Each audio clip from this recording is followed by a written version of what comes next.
I'm an Englishera, halata.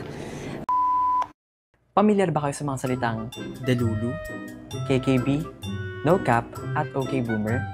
Ilan lang yan sa mga salitang ginagamit ng mga kabataan ngayon o mas kilala na Gen Z.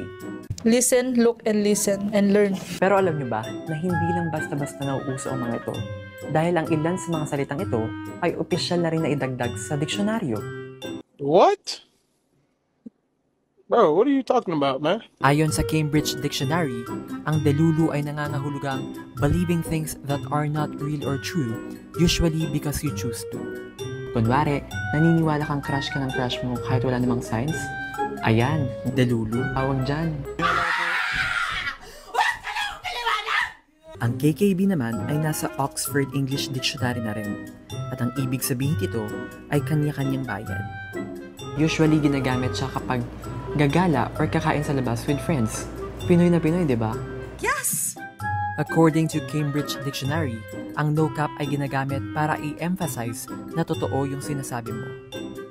Parang kapag may nagsabi na, ang cute ko talaga, no cap. Ibig sabihin nun, seryoso at walang halong biro yung sinasabi niya. Okay.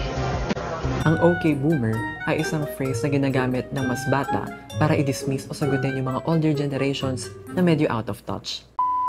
So ayan, mula sa mga Filipino slangs hanggang sa pangapauso ng Gen Z, marami na palang nasa mga diksyonaryo na. At bukod sa pagiging funny at catchy, patunay rin ito na buhay at sumasabay sa panahon ng ating wika. Kaya next time na may marinig kang panibagong salitang nauuso, huwag mo agad ito i-judge or tawagin judgeable. Dahil malay natin, sa mga susunod na taon, maging official word na rin yan sa dictionary. Di ba ang slay lang?